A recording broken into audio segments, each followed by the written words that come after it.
About 20 miles down the road is Croagh Patrick, a mountain made famous by St. Patrick, as one year on a pilgrimage, he came here and progressed to the top of the mountainside. You can see the trails going up, except St. Patrick allegedly climbed this 2,500-foot mountain on his hands and knees, and then spent the 40 days of Lent in prayer and fasting.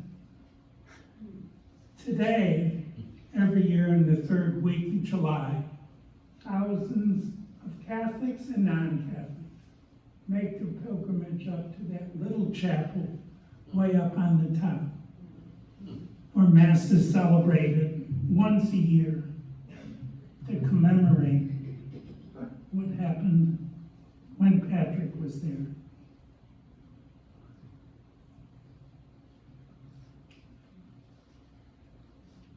This is a picture of a page from the Book of Kells.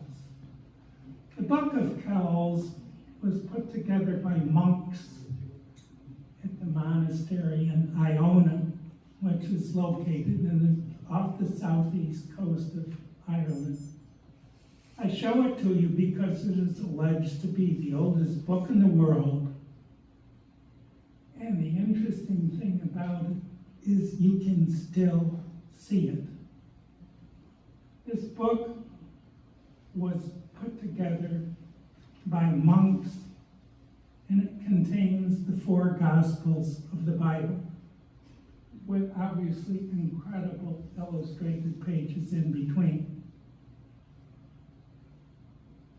This was moved around for years to hide it from invaders, from the Vikings to Cromwell to other forces, until it finally ended up in Trinity College in Dublin, where it now is on display. You walk into the library and there are signs that says, down here to the Book of Kells, and there it sits, encased in glass, hermetically sealed. And once a week, a librarian with 2 guards comes, opens the case, turns the pages so that they are not overly exposed to the ambient light in the area.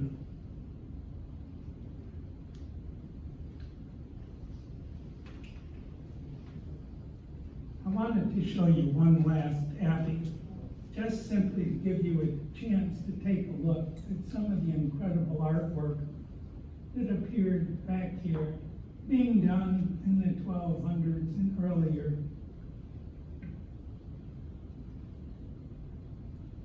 And the next picture is probably the best one we have of the Celtic cross that is seen all across the country.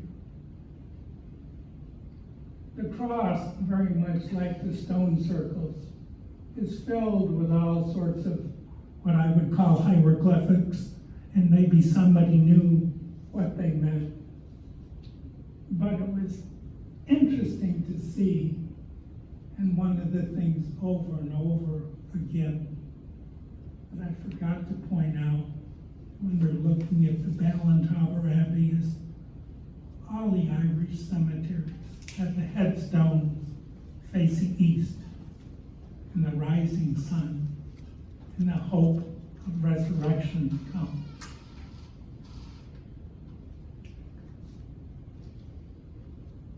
Apart from the abbeys and monasteries, little churches popped up here and there. This one we found, actually, Christine found for us, out in the middle of a farmer's field. The amazing thing about it was we walked inside, and this was built in approximately 600 BC. No, AD. AD. AD. And there has not been a drop of rain inside this, ever. Stonework is incredible. And again, totally accessible by walking tour. The next major outside influence on the Irish were the Vikings. From 800 to 1000, they conducted over 200 raids upon the island, coming in these long boats, 16 to 20 Norsemen at a time, fierce and looking for treasure. They came, and for the most part, after a period of time, knew exactly where the monasteries were, and those became the prime targets because of the gold and silver chalices and churchware that was produced there. Along the countryside, these watchtowers were built, and way before the British are coming, there was somebody up there saying, the Vikings are coming, the Vikings are coming. Now, it didn't do any good, because understand, there was no military force whatsoever at all. It was just a matter of grab what you can and get out of the way because they're coming. One of the interesting things about the Vikings were these raiders that came, many stayed, because the Viking culture existed with a king that had a multitude of wives. And therefore, many of the young men had no opportunity to marry. So through the years, there was a significant influx of Norsemen that stayed. And they became important because they started to create, if you will, cities. Here's Wexford, Waterford, Dublin, all ports that the Vikings built to create trade, something that had been an alien part of the Irish culture. As they became assimilated, culture changed somewhat, but it still remained predominantly rural and pastoral, even though there were some of these cities that existed.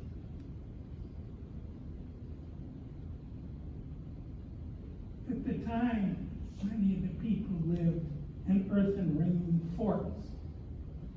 Here you see the remains of a big ring, and the next page shows you a much better example of an artist's rendition, showing, for instance, inside stable areas, houses,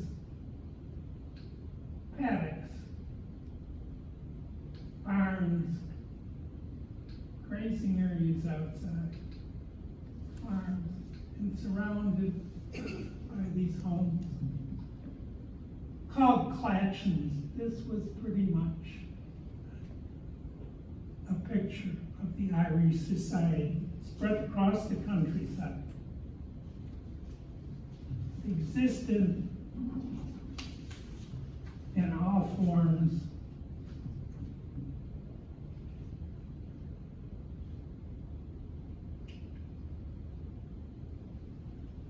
And today, this brings to an end with a toast to you. May your glass be ever full. May the roof over your head be always strong. And may you be in heaven half an hour before the devil knows you're gone. Thanks for coming. Appreciate it.